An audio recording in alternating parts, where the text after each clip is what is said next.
It's probably the first time I've ever done something like this. So it was quite interesting going through the whole process of saying, okay, what do I really want to say? Because the course has so far sold itself. And we just made a couple of months before the course, we make a little noise over Facebook and LinkedIn and other social media. And it gets us the audience that we're looking at, which is usually around 25 to 30 participants. So putting it together was a new experience. And I said, okay, so what do I really have to say about experiential ed? And this is a new perspective, so here it is. So I said, how does one describe experiential ed? And I decided to use my own understanding of it that I have been working, the field that I've been working in for the past 30 odd years. And I realized that there were these three truths that influence almost everything that experiential methodology tries to do.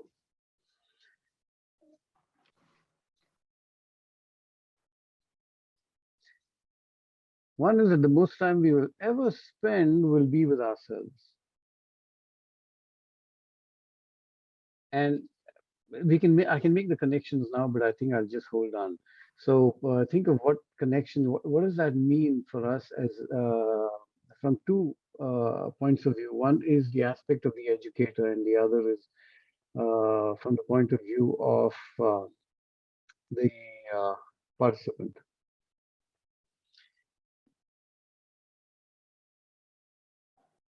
The second is that we will have experiences all our lives, from the moment we're born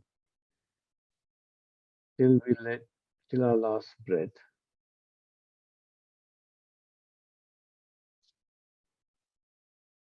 And that all the choices we make, the decisions we make will be influenced one way or another by how we feel about things. I'm going to go into a little, kind of a little depth into this, and you'll notice that almost every slide has a little cartoon, so I'll hold my breath while you read it. And you have to read those lines, every line on that screen, okay? I will not talk in class. I will not talk in class. How many of you have done this? Written something many times? Raise your hand. Okay, nice.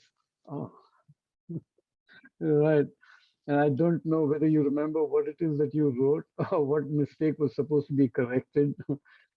Okay, so, and I think the questions that eventually emerge for all of us as we go through the experiences of life are, what do I want to become? And this, what do I want to become, continues to remain true regardless of what your age is. And that's probably one of the reasons I decided that, okay, this is going to be the last one for some time, the last course for some time, deep for some time, because maybe I want to become a carpenter next year. I don't know, maybe I want to be a traveler. So I've got some ideas in my head and I still want to become something. And that question stays alive for us.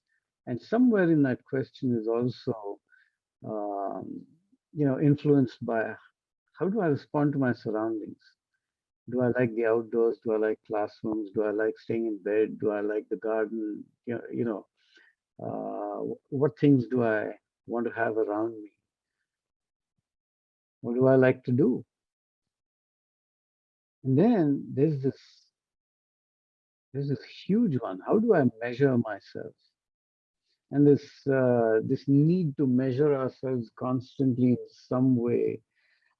Uh, I don't know. I just see it as a huge problem because when we measure, we don't measure ourselves. We are measuring ourselves invariably against somebody else or with somebody else or with a system or this number 100. Are you familiar with the number 100? Yeah. Where have you encountered the number 100? Feel free to respond. Put your mic on and respond. Calling to police. Sorry? Oh, Calling calling to police. police. Have you encountered a lot of that? Hmm, okay. Where else have you encountered that? Yeah, yeah, actually, it's about our long-term experience in examinations. Our long-term utopia, reaching 100, but never able to get it there. So that is Right, 100. right. And 100 is supposed to be the final number. 110 is not allowed. Yes, absolutely. Yeah, that's only used when you want to praise somebody. Oh, you're 110%. Oh, brilliant. Okay. So this measurement, and I wonder if we can change the way we do this measurement of ourselves. So that's something I want to consider. How do I want to be when I'm with people, when I'm with myself? How do I want to be? A lot of the stuff, so much of our lives are spent in being afraid of something.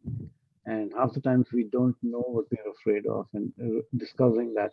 And that might include, even as educators, even walking into a classroom on a daily basis. What am I interested in? And of course, the eternal desire that all living things have, which is to feel a sense of belonging to something. So, the methodology that we use in experiential ed addresses a lot of these questions, and these are critical for us as educators and even otherwise.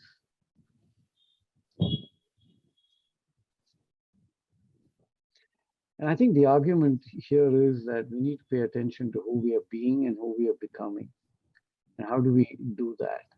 So a lot of the methodology invites people to consider or find answers to those questions through a process of reflection.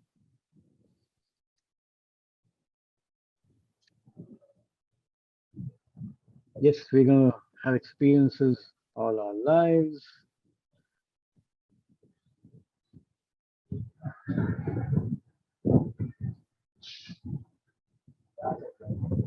That's what we've been told, right? So, Pranjal, you have a question? Is your hand up by choice or by mistake? No, I don't know. Like I raised my hands for the last question. I don't know. That is not going away. It's not going away? Okay. Yeah. Let me take control. There you go. Okay. So here's the thing that, I just took control of an experience, and most of our lives, somebody else is taking control, right? In this cartoon, it's, you should eat this. Why? Because it'll build character if you don't like it. And you realize that you got that you're supposed to accept everything that you don't like in some way or the other. And yeah, in this case, it's the dad looking after, and we have our parents looking after us. And then when we become parents, we're looking out, you know, for these things for our children. That you should eat green vegetables. Why? Because it's good for you. Okay, so very often the methodology that we've encountered is threat. If you don't do this, you won't get that. Or if you do this, that will happen. And threat is used in a big way. And the question we're asking is, what if we replace threat with kindness? Is threat the only way to get something done from somebody? Can we use kindness? And what does that look like? And how do we approach kindness, and how do we make it safe for people to be able to take the risks that may be necessary of eating green vegetables or drinking milk or whatever it is? So we don't necessarily learn from all experiences. Not all experiences teach. And I think there's an ingredient that is missing considerably in our learning process. So, what this principle of life that I was looking at addresses is this act of reflection. That how do we get our audiences to reflect, to think about what they have done, and what's the methodology that we can use? So, what if we replaced content, which we are constantly delivering to our audiences, whether it's our children or it's in a classroom? Our job seems to be delivering content. And what if we chose curiosity instead of content? What might that look like?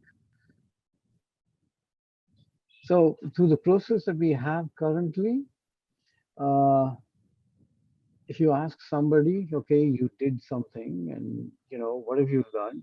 And invariably, the answer is what they learned not to do.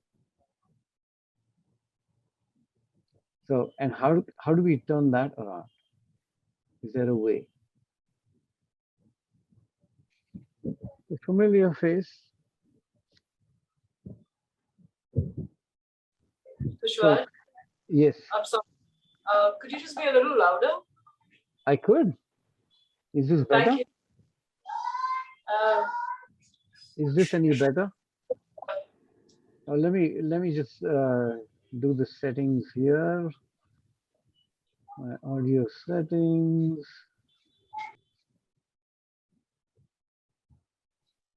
Is this better? Any change?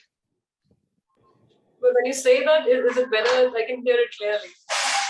Okay, great. So can I assume you can hear me now? Yeah. Okay, cool. And the third piece is that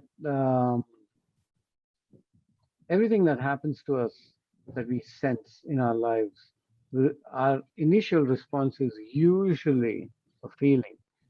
And very often we don't pay enough attention. And as educators, we probably need to pay more attention to how people feel when they're going through an experience. I think some of you have your mics on. So if you can just put that off, that'd be great. Okay.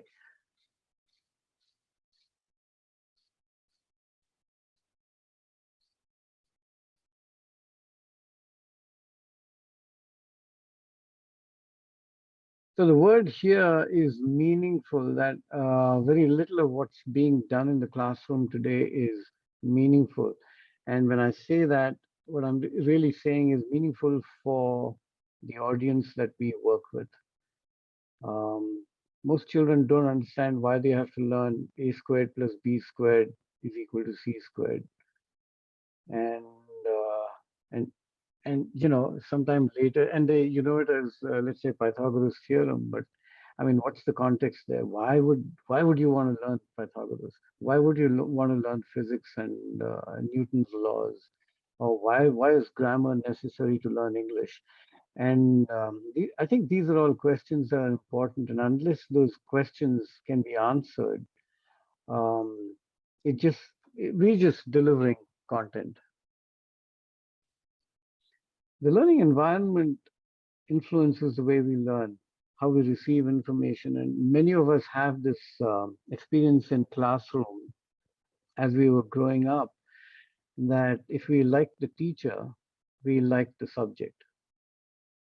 Karthikeyan, you have a question?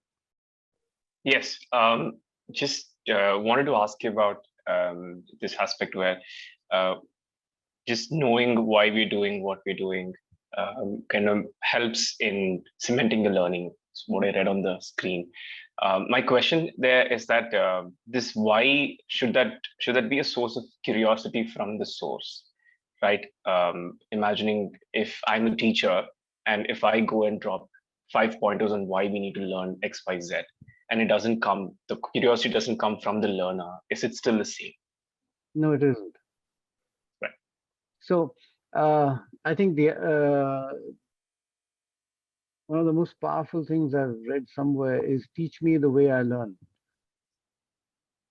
Most of us, most education, most classrooms are taught because the teacher is told to do a certain thing, and there's no check-in with the audience at all. So yes, the question, why am I doing what I'm doing, is critical, for educators to ask themselves. I mean, why are they doing it? Are they walking into a classroom to deliver content or for learning to happen? Does that Right. answer your question? That does. Thank you. Okay. So the other piece is that most education that happens, one is that content is being delivered and it's always done at an individual level. But we know that learning happens better in community. And how can we make that happen? So what does it mean to build community as we go through the learning process in any classroom?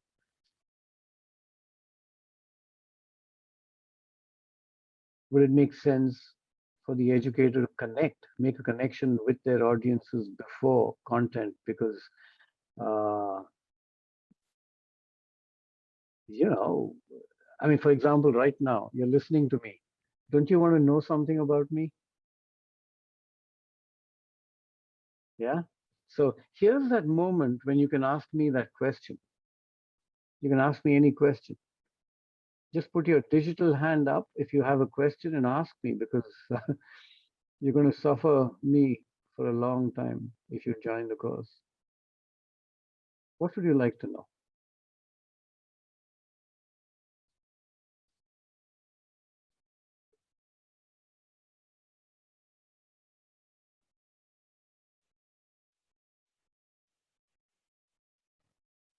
Yes, Sriman. Yeah. Hi, Vishwas. Um, so I wanted to know about how you started your your step into experienced education. I mean, why? What was that made you feel that it is important to be a part of, right? From the last, I don't know how many decades you've been in this. So what made you start in this and what made you stay in this? Okay, so I don't remember when I started, and I don't know. So let's just say that it happened by accident. So all those other hands that I'm seeing, I will come to you. So I will take 5 questions. So this is the first one. Um, I, I came about it by accident. I was doing it for about 10 years before I realized that there was such a thing as experiential aid. And it was exciting because so my story is 12 years in corporate life, then chucked it to go and teach in a school, discovered the mountains, found that that the outdoors and experiences or fun stuff affected people and it changed their behavior. And I wasn't doing any processing, reflection, nothing. It was just the experience that seemed to have made such a big difference. And then I discovered that they called it outdoor education. And then once I got in, then I just became so hungry. So let's just say that, uh, I mean, who doesn't want a life of adventure of sorts, right? And what else is there to do is maybe a question I would ask myself, and there's not much else. So next year, I'm going to launch myself into areas that I've not explored for some time because I got so caught up in this. Does that answer your question? Yes. Okay. Avni, you have a question? Yeah. Do you meditate? You mean sit in one place? Not exactly. Like you can walk and meditate and different kind. Do you meditate? Yes. And how do you do it? Like how long have you been doing it rather? My definition of meditation may not agree with you and with all the other great people who have defined meditation. How do you But if you define want, it then? okay, my act of meditation is um, so I think there are 2 aspects to this whole idea of meditation. One is emptying the mind. Mhm. The other is being so focused that you're in a state of flow. Mhm. So by virtue of the kind of work I've been doing, I've had opportunities to do both. And I very often seem to choose to do, let me put it, rightly. I choose to enjoy whatever it is that I'm doing. And for me, that is a form of meditation. That makes sense. Pa- Thank you. Parul? Oh, hello, Vishwas. Nice to connect with you again. Yes. Yeah, I wanted to learn more about the course that you are offering, and personally, I'm very much interested to do it in person rather than online, because I really feel that when you are in person, the whole energy is very, very different, and you really experience it with your body and with So I will be everything. talking. I will be talking about the course, Yes. but we've known each other for years. Is there I'm just addressing. Who's this guy trying to give you something? Do you want to know anything? That's the question right now. Yeah. So you.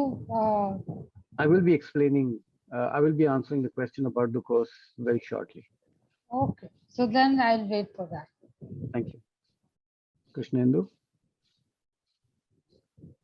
Yeah, am I audible? Yes. Yeah, actually, thanks that we all heard about your story. That was a nice story, actually. So, like, now I'd like to ask you about your objectives in life. What are you looking at? I've never lived by my life by through objective setting or goal setting. In fact, halfway through my corporate training career, I gave up conducting courses on goal setting because it didn't make sense to me.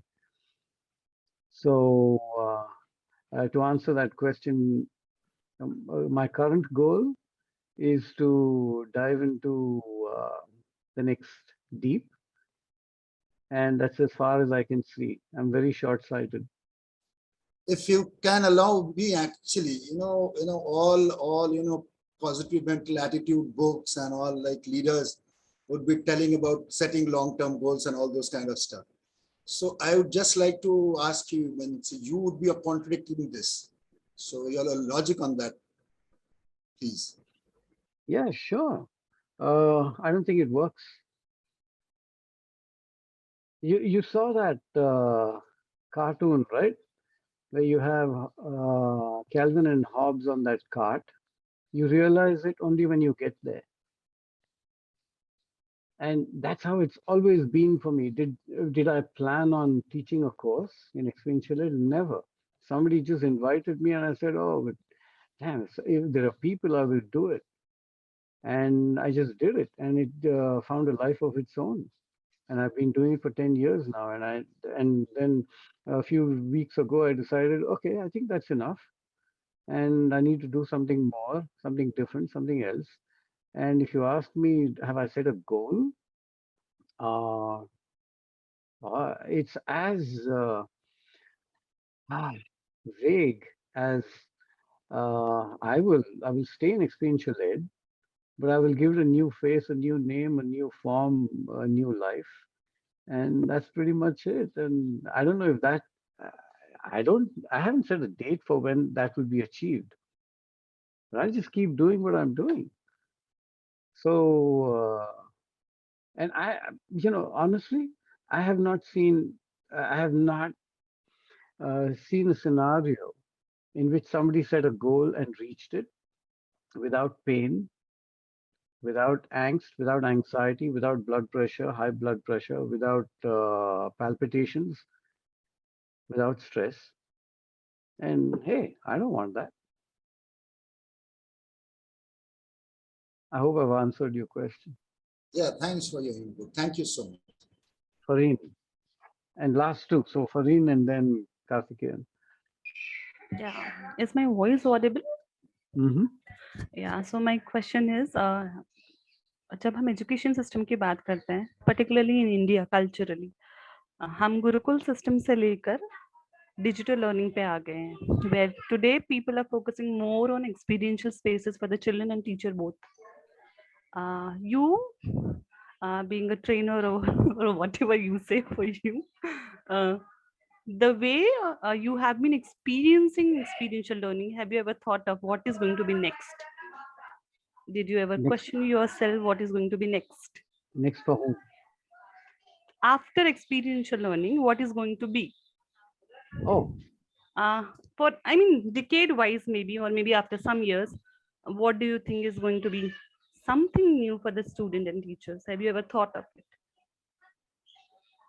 yeah, sure. I mean, I've thought of it. Okay, so this is what I've thought of. Currently the danger.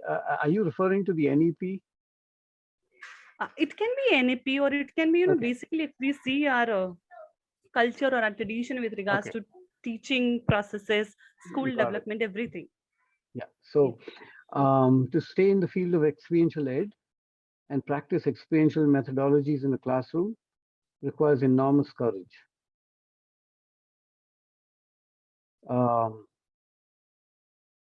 One is the methodology. That's what you deliver. But ingrained in that methodology, it's not just a thing that you take into a classroom on a worksheet. What you take into the classroom is you. That's 80% of everything. And the problem with anything that's done on scale is that we focus on that 20%, and that's easy to do. So now you have people writing curriculum for experiential classrooms, but we have no idea who's walking into that classroom with that sheet of paper. And in my experience, that doesn't work. You're just introducing another method into the madness. So a quote that I came across years ago, which we printed on DEEP t-shirts, some of you would know, is that consciously we teach what we know, unconsciously we teach who we are. So if we are walking into that, so I think, so what DEEP tries to do, since you've asked me that question, what DEEP is trying to do is to say, look, experiential methodology is not just about activity and classroom stuff. Who's walking into that classroom is really critical. And you may not know any methodology. And all of us have encountered a scenario in which some new kid walks into a school and instantly becomes a friend for the children. Why? Because they feel safe with her. And how do we get to that point where we can create environments that are so safe that children want to learn? Right now, school's a drag, you know? And I think the question is, how can we make that exciting? How can we make it joyful? I think that's the question. And DEEP is trying to do that.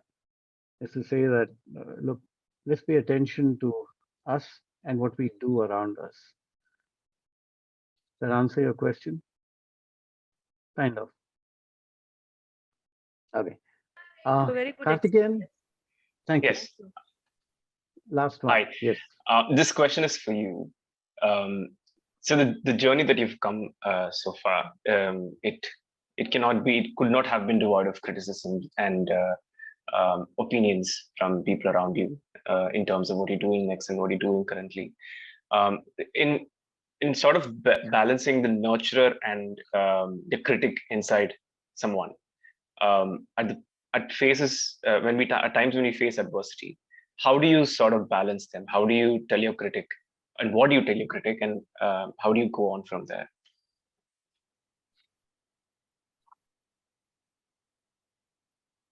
Was I audible? Okay. Oh yeah. You see this?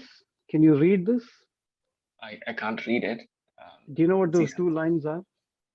No. I can't read it. You know what those two lines are? No. Come on. You use it every day on your phone.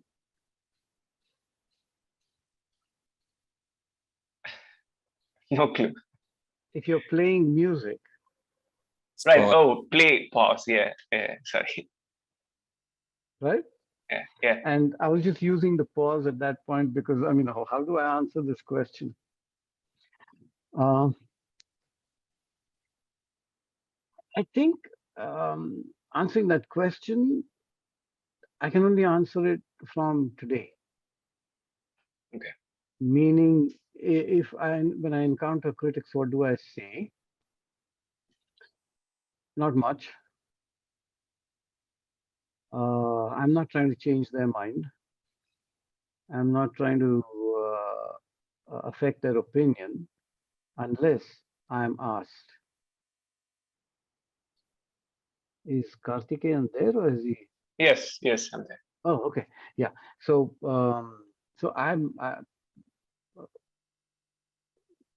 why don't you be my critic and then I will answer you. Um, I, I would want to particularly know as to how you answer your own critic, which is inside you, who Oh, you are. inside? Yeah. Because Okay. answering critics outside is a whole different ballgame. But Oh, when we okay. So answer the critic inside, then it's sorted. Right? Well, I think I have fun with it. So, that video that we put out, inviting people to join DEEP, is not me. Do you know what I'm saying? I have always said that the whole purpose behind creating an environment for learning is what I call the exhaust fan effect. And the exhaust fan effect essentially works on you power that thing up, it starts throwing air on one side and creates low pressure at the other end, right? Yeah. And what I want to do is to be that exhaust fan and create that low pressure so that people will come. So when anybody asks me, and we've got four or five deepers here whom I've invited to join because I said, look, you know what? I don't want to blow my own trumpet. I love what I'm doing, but you guys have been participants and you've experienced the thing.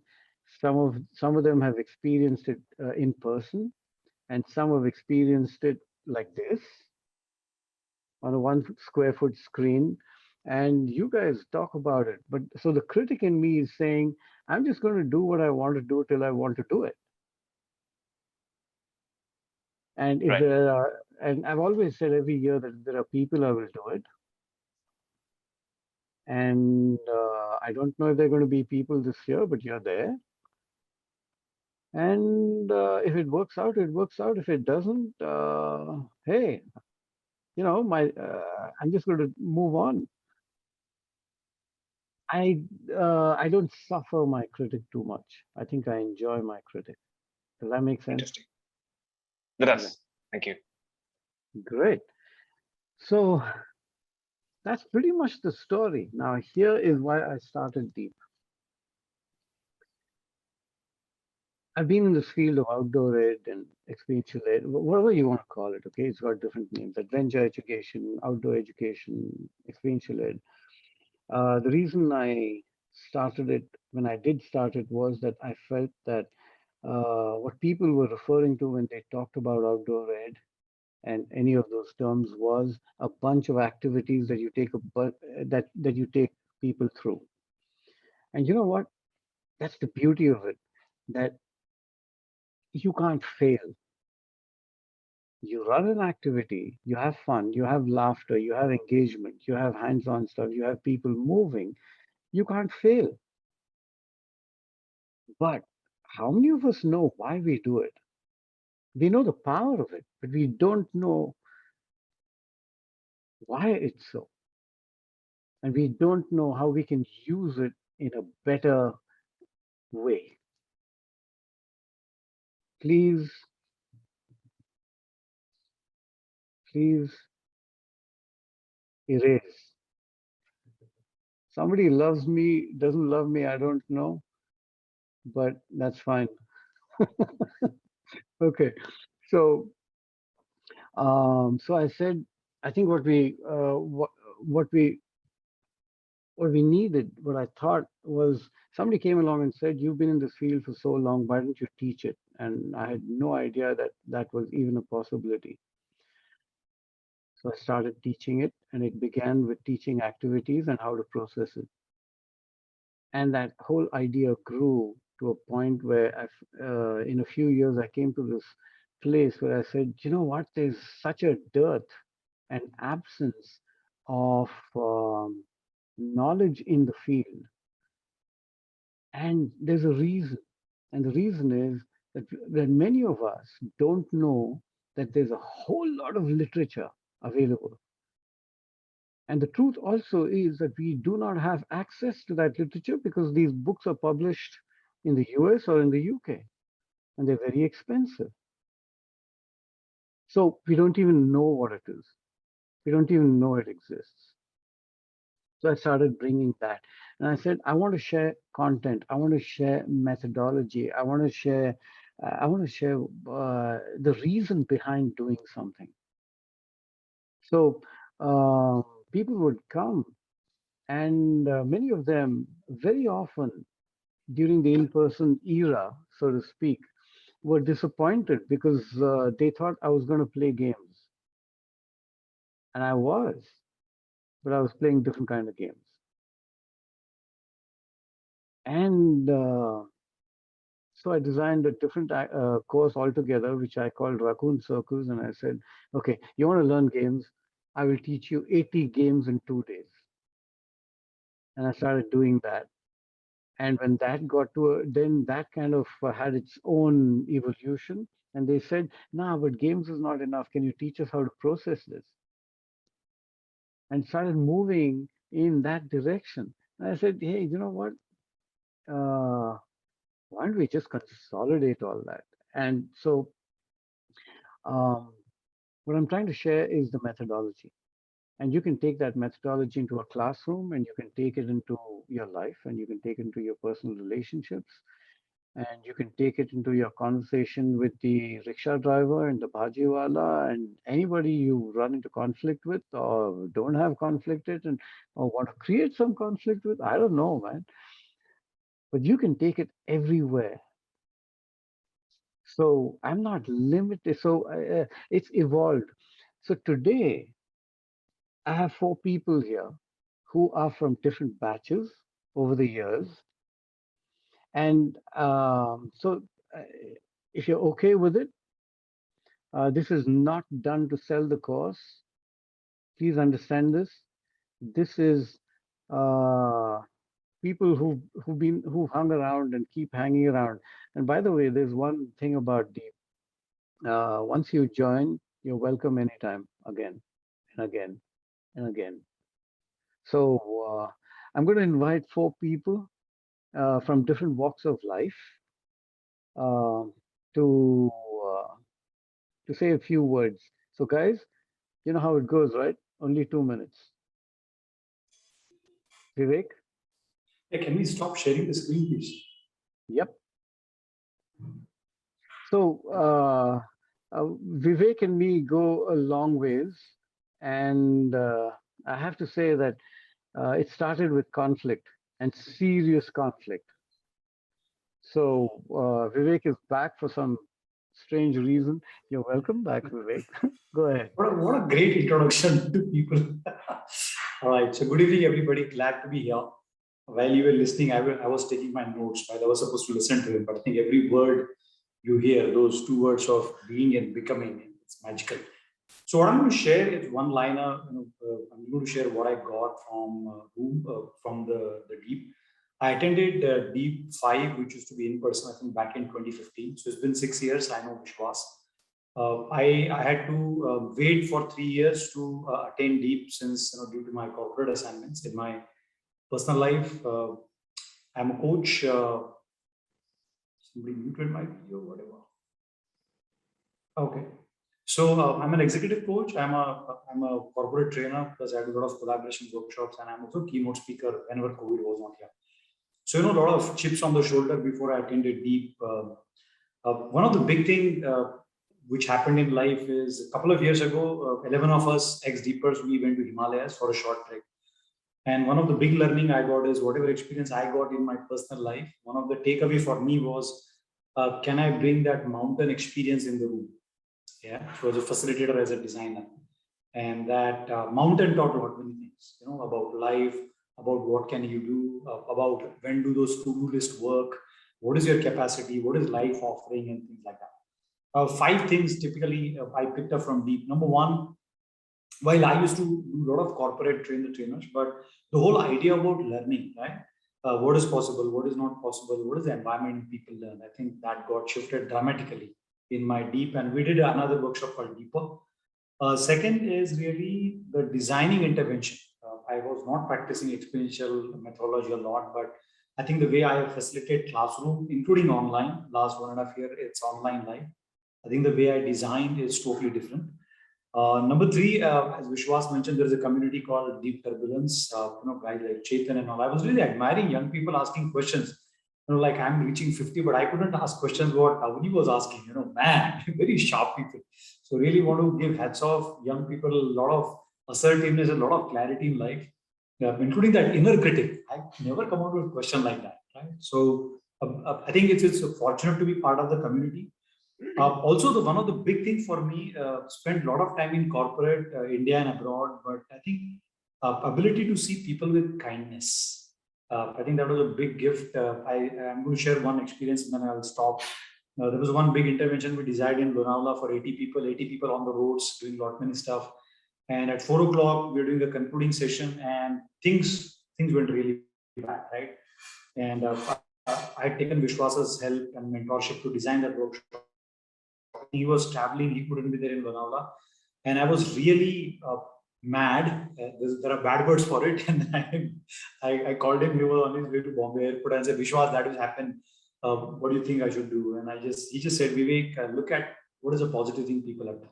And I think those things, while it made that workshop memorable, but I think I also changed as a person. While DEEP does not talk about it, but I think the prime benefit of DEEP is I think you become a very different person. And I can speak that for myself. मार खाते हैं लेकिन बहुत मजा आता है if you follow Hindi. So it's been amazing experience. And coincidentally, we just met a couple of weeks ago. There was something I was having challenges, and we had chat. And my daughter was with me. And when we came back, that one shift happened, and daughter said, "Dad, you are very different now." Yeah, so that's the magical experience of it. I think you need to take a deep insight to feel the deep. Or sorry, dip inside to feel the deep. Yeah. Hey, Vishwas, I'm going to log off. Something needs my attention. Sure. Yeah. Thank you. So if you have not made up your mind, you're thinking on that, just take my words, sign it up, and then have fun. Bye-bye. Wish you all the best. All right. So that's one perspective. Valyaji? Good evening, sir. Hi, everyone. So do give me that char ungliyan when 2 minutes are about to get over, because that's an issue I have. Talk a lot. That's what happens to you when you finish deep, by the way. You talk a lot. So, but here are some good things that happen. So I'm going to talk from a couple of perspectives. I come from an outdoor ed side of things, and both as a practitioner and as an employer. So I'm going to talk from both pieces, because I genuinely feel that when you are doing a course, you're investing time and money into it, there needs to be a return on investment. I come from that mindset, and I apologize if that doesn't work for some people, the return on investment piece. So, but being an employer, this is what was important. I've been learning from Vishwas since 2005. However, the deep piece happened a lot later. Yeah. And we've been doing programs on camps, as in outdoor camps. And there was a huge miss between what not just Indian, but even educational institutes or mountaineering institutes, as they're called, outside and in India, as opposed to what an instructor or a leader is supposed to do on ground with people, regardless of their age, right? And the miss is that nobody on any of those courses talks about psychology. talks about behavior with another human being, talks about tolerance, talks about understanding yourself before reacting, to a stimulus. Deep talks about all this stuff. A lot of the work that Susan Kovac has done, which is also mentioned in something you'll cover, it's a huge piece for an outdoor instructor or anybody actually who works with another bunch of people. So it's certainly not restricted to people who work in the outdoors. It's all, like Vishwas was saying, all walks of life. I feel that thank you, you're an educator. That's seriously 2 minutes. That was like quick. All right. So from an employer's perspective, if we have institutes that are educating people and there's a huge miss in the middle, and I don't know how to cover that for people who are working with children, that's an issue. And that's a big piece that DEEP fills in. From a practitioner's perspective, it just completely opens your eyes on how closed I was, and I'll finish with this. 2005, we were on a camp, me, Vishwas, and that was one of the big turning moments of my life. So I'd come back from US just to run these programs for 3 months. I used to live there. And one fine evening, he asked me, so, तो हम यहाँ क्या कर रहे हैं, तुम्हारे हिसाब से क्यों आए हैं? तो I said कि बच्चों को बदलने के लिए, मतलब, to change them, make them better people. So his response to me was कि भाई तुम mechanic हो क्या? Are you a mechanic and there's a car that's not working, or what's the scene, right? It took me 3 days to, figure that piece out. I was on camp getting paid, but sitting in my tent because I thought I had just dropped my entire life to come and do this. And now here's a person who obviously knows what they're talking about saying that's not what you're supposed to do. You're not supposed to do that at all, right? So there's some really deep moments that happen. And like Vivek said, you've genuinely got to take a dip to figure out deep. So yeah, it's almost not explainable of what it can do. It can truly change lives. But thank you for allowing me to go a little over. आपकी घड़ी तेज चलती है.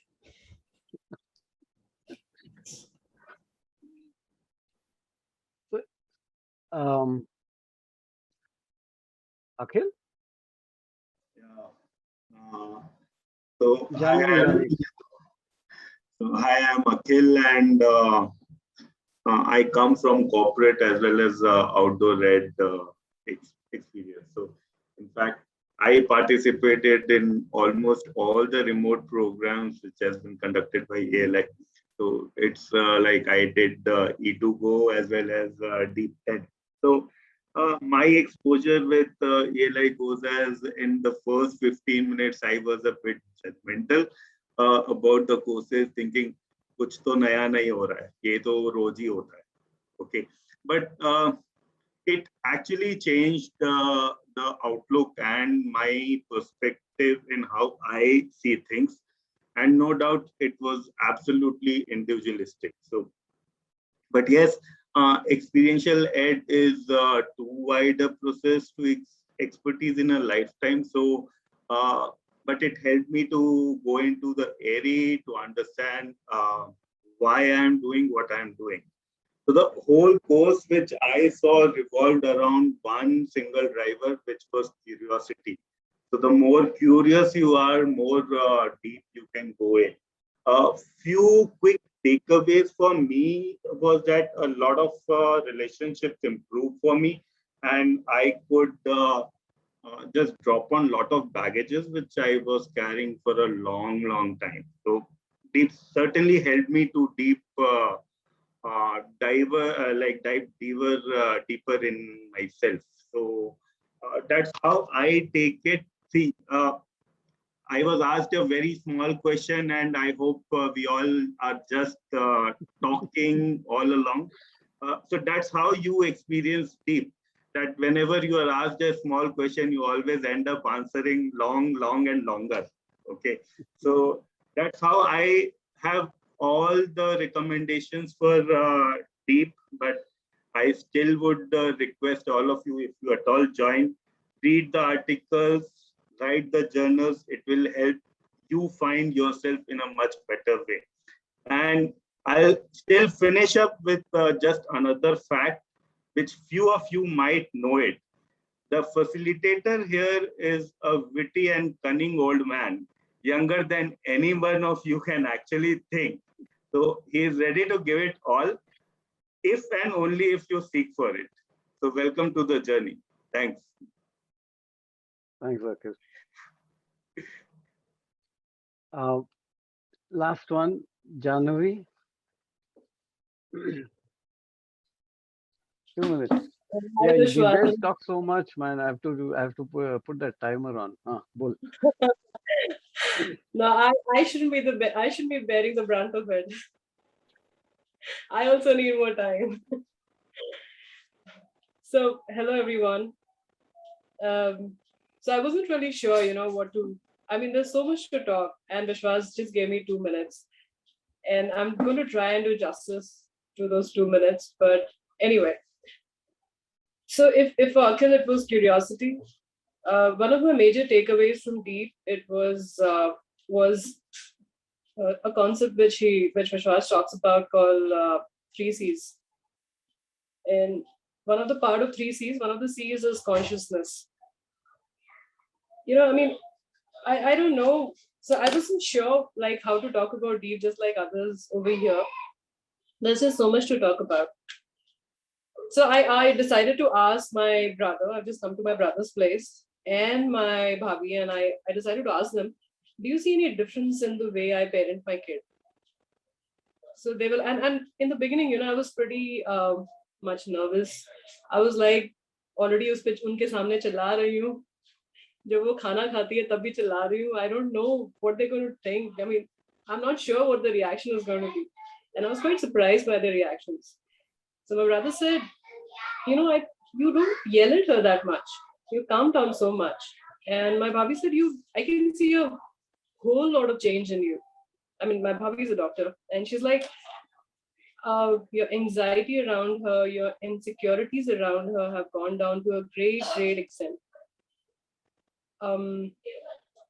So I mean, and I think one of the things which has led to it, or one of the major contributors to it, has been Deep and the journey afterwards as well.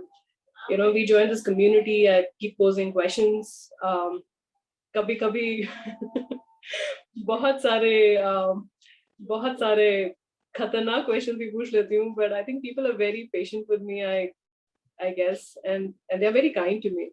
It's a very safe environment, and I think it's the first time that that I've seen such safe environments where I can express myself without any inhibition.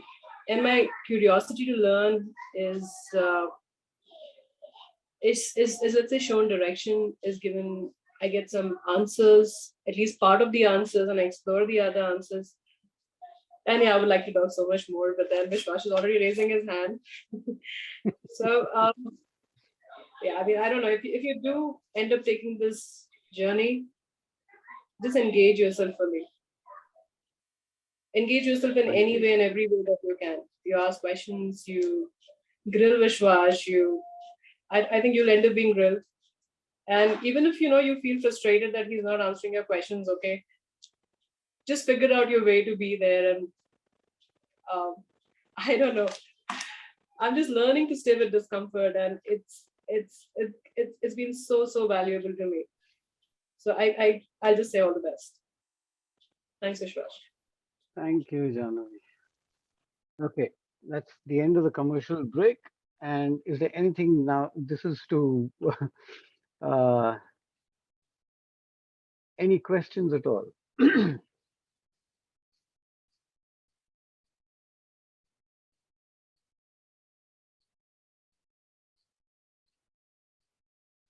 Did you get answers to why you chose to be here?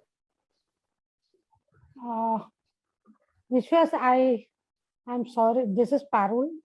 Yes, I'm Parul. sorry, but I have to leave because I have another call. So Okay. my request to you is that you please share the details of the course as well as the recording of this. So I will visit it again. I Okay. will listen. The course details are on the website. Okay. Yeah. But will you be able to share the recording of this? Yeah, sure, if you want. Yeah, that would be really good. Okay. Okay. Okay. And if I have Right. any questions regarding it, I will come back to you. Please do. Yeah. Thank you. Bye. Thank you so Yeah. much. Sorry about You're it. welcome. No, that's fine. Yeah, Deep, I have a question here. I'm Sonia Sachdeva from Pune. Yes, And Sonia. see, I'm the principal of a. Sonia, one second. Suprita and Karthikeyan, I see your hands are up. We will come to you next. Okay? Yeah. Go ahead, Sonia. Yeah, so I'm a principal of a pre-primary school here in Pune, Army Pre-Primary School. And since the time this NEP has come, we've been told to, implement it in our curriculum. So now with experiential learning into place and things going online, it has become really challenging to involve the children for outdoor activities. So if I start doing blended learning or something like that, how can it help me, this course of yours? Is it going to give me an insight of, how shall I deal with these children, or what difference will it make? It'll certainly give you some ideas as to how to make their lives more joyful. Okay. An idea as to how to use activities, what kind of activities. If you're going to take them to play, then what's the purpose of play? Right. And how do we harness the energy that that comes from play? Okay. Yeah, and I don't want to sound like you're going to get all the answers, because just remember what I said, that what it really means is that we have to change the way we think about doing things before we do them. Does that make sense? Yeah, So, it is. I'm not offering you another worksheet. I promise that. Okay. Thank you. But isn't it difficult, like doing it online? How will we give this experience to the children? That is a different game altogether. I mean, experiential educators are suffering probably the most because of COVID. Yeah. Because this whole in-person thing has now become remote. And okay, I think we've risen to the occasion, and there's a lot going on right now that you can use. But the power of, I think what we've realized is the power of this in-person thing, the power of community, the power of being together, the power of being able to laugh and play and hold hands and, do stuff together. And it's going to stay for a while, but I think there are methods that you can use also in education, in remote learning, that would be useful. Okay, thanks a lot. Thank you. You're welcome. Suprita. Hi, mine is a very logistics related question. I just want to know, I know it's an experiential work, learning, whatever you're going to teach. But what I want to know is, other than incorporating it into our daily life, now in terms of time, will it require a lot of time during the week as well? Is there a lot of matter to read and to those kind of things as well? Or is it more about experiential learning? You can come from class to class and not do anything and still to make the most of it. I'm just answering your question. and you will still get something. I can assure you that the promised 2.5 hours has often become 3 and 3.5 and 4, because people would hang out and chat. There's going to be a lot of thinking going on. Yes, there will be participation. I will burden you with lots of stuff to read, which you can download, but none of what we do in the sessions are dependent on whether you read or not. So I have not set any expectations that you need to read this before you come for the next session. And that all the reading material If you read it, it'll invite you to ask questions that will be at a different level from your from before reading it. So whatever you do for yourself is what you will choose to do. The intention is not to burden you. For me, the intention is to load you with as much as possible. But you can decide however much you want to take. Does that make sense? Yes, thank you. Right. And the experiential piece, we will do the outdoor piece in a 3-night, 4-day thing, probably sometime in December. And those dates will be announced and we'll let you know when it is. And those who can come will come, and those who can't won't. And that's how it is. Thank you. Maureen, you have a question? एक तो आपने answer कर दिया. I wanted to know, will we have a presence and meet together in the entire course ever? We will. So that I got. Second, I wanted to know how are we going? How the fee structure is going to be? Is it going to be a one-time pay, or do we have a space of installment or something like that?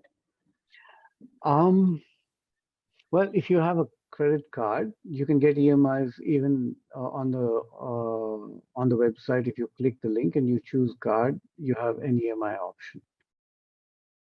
3 or 6 installments, not a problem. How long it's going to go, sir? I mean, the tenure of the course. So here's the thing, and I have to warn you about this if you're going to join, that the intention is to start on the 2nd of October and finish by mid-December, because then the holidays start and people will be traveling and everybody's, whatever. So my intention is, normally it's one session a week on Saturdays from 6 to 8:30. But we may have a couple of sessions midweek or on an agreed date and time, just so we can finish it before Christmas. Does that make sense? So I can hear from you. It's going to be 2 months course, 2.5. 2.5 months, yeah. 12 sessions remote, and then the outdoor piece. Okay, thank you very much. One last, may I? Yeah. Mm-hmm. So I do not directly deal with students in the classroom or in the school. My task and role is more about connecting with adults in different areas with stakeholders. So we always get a mix of adult trainers, people from school, teachers, NGOs. This is valuable for anybody who works with people. Thank you. Thank you. Yeah. Karthikeyan, you have a question? Yes. Yeah. Yes. Firstly, thank you for organizing this Zoom session. It's been very informative, more informative than what I could just understand from the website. My question is towards the course as a whole. I understand there's a lot of holistic value for self through this course, but just in terms of being a trainer, I want to know if DEEP as a course is recognized by leaders in the field, or is that something that is known to people, where I can, if I tell someone, hey, I've done a course with experiential learning, it's called DEEP. Is that something that I can put on my resume? Sarah, can you answer that, please? Great question, Karthik. As I'm the RO guy, return on investment guy here. Yes, to answer your question, absolutely yes. So much so that if I'm having a conversation, I'm not trying to just praise the course or Vishwash. So much so if I'm having a conversation with the trainer, regardless of whether you work in the corporate space or with children, soon enough, I'll pick on things, language that they'll speak, and I'll ask them that, are they in any way associated to one of the ELI programs? Right? That's how evident the language is of somebody who's been through an experience. So yeah, please, absolutely, you can put it on your CV, not just in India, but outside also in places it is recognized, as in people understand what DEEP is, they understand Vishwash's work, and what ELI does as an institute. So yeah. Great. Thank you. That answers your question.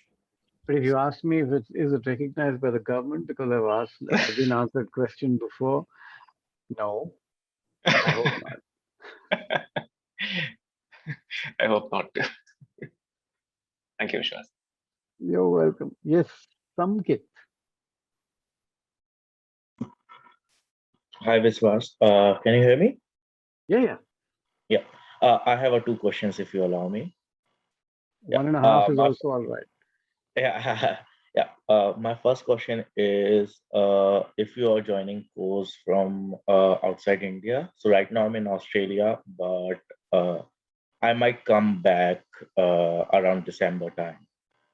So what would be, it would be like something different who joined from outside, or I could join the remote learning classes? No, you can join remote. And just come for the outdoor. If you're coming back in December, then that works great. Come for the outdoor session.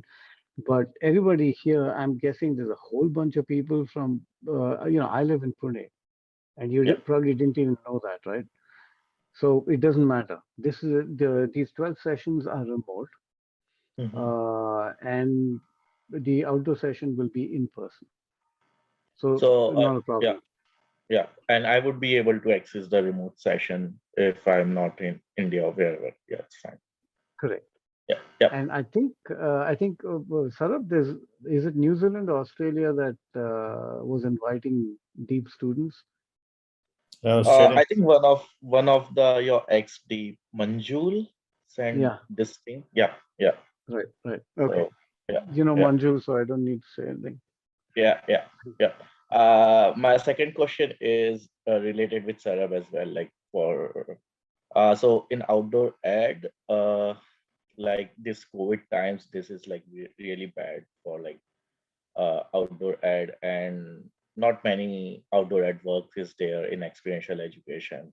So what are your views about this as a return of investment? Because a lot of my colleagues have changed their whole career because of this, of like no in outdoors, and especially in situation like in India, if you are willingly to work with children or even with adults in outdoors, things don't get well soon. And in Australia, we have another lockdown. So what are your views about doing this course and being in this field in COVID times? Sorry, is this question for me or for Vishwas? For Vishwas and for you as well, like return on investment, as you were talking about, like you are doing something and you are spending your time doing something, learning new things, and this field is going downhill. बड़ी गड़बड़ कर दी तुमने ये ROI introduce करके हैं. Very good. बोल, after you. अब बोल. After me. All right. So here's the important piece. Thanks for asking that question, Samkit. I think that's really important. And yes, like Vishwas mentioned, for experiential educators, and even more so, if I were to go ahead and say that, for outdoor educators, COVID has been really bad, right? Because you just can't go out and you can't take anybody else out. And most people have either had to look at some other source of income and so on. Because of education like DEEP, and what I mean by that is ability to create experiences in other modalities, right? Now you've done this with DEEP or you've done it somewhere else. What's important is that you understand how experiential education per se works, right? How do you create an experience on a different modality other than outdoors itself, right? If you can solve that problem, you still have a job, right? So you get your return on investment. So if you can attach another piece to what you do other than teaching, let's say, for instance, I don't know what skill that you teach in the outdoors, but let's say if you teach climbing or if you paddle or things like that. Now, if you do that, naturally in the online space, you're at a bit of a disadvantage, right? But if you can attach another piece of education, as we call it in India, right, which is mainstream, then you're home, you're sweet, and it's done. Because experiential education, and like I think Ms. Sonia was mentioning what NEPs brought in, you already have a heads up on a lot of people who still need to pick up those skills. You know how the whole emotion piece works when you're working with people in person. If you can figure out how to create that experience online, you're home. So yeah, it does. So it's kind of saved my life, because I come from an outdoor ed place. but thankfully I haven't been out of work. Oh, that's great. So I have been running online stuff since COVID started. So yeah, it's been good that way, definitely. So yeah, return on investment. Hey. Okay. All right. Thanks. I hope that answers your question. Yep, it does. Thank you. Anybody else? Anything? One last question. All the materials and material resources required for the course, would it be provided by you, or are we going to provide it by No, you? I will. So a couple of things. One is you get a lot of material, mostly articles and stuff like that. That will go. We'll be using the Google Classroom as our learning management system, and we just keep. So after every session, there is a journaling activity that is done, and you're invited to do that. And I look at it and I respond to it. There's a lot of articles that you get that you can download. We also have, so friends who are authors have given me permission to print some of their books. So if you go to the website, there's a whole bunch of books for outdoor educators, for classroom educators on experiential methodology. So those books are available, and they're at Indian prices, if you want to call it that, because they're all, they're very expensive in the US. And we've tried to do it almost at cost here. So go have a look at the library. There's loads of stuff there. Yeah. I Are hear you you a saying reader? in material, you have reading stuff more. Say that again. I hear you saying in material and resources, you have reading stuff more. Yeah, I mean, I'll give it to you. You can decide whether to read it or not. Yeah, I got it. Thank you. Great. Anybody else?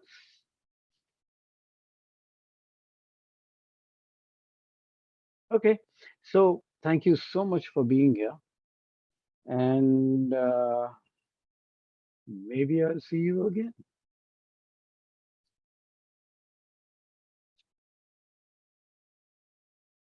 Have a great day, or what's left of it. Have a nice weekend. Stay safe. Wash your hands. Wear your mask. What else do you say in these times? Stay healthy. Exercise. Eat less. Do more. Bye. Good to hear you. Good day. I should say good night. Good night. Yeah, bye-bye. Thank you. Bye. Welcome.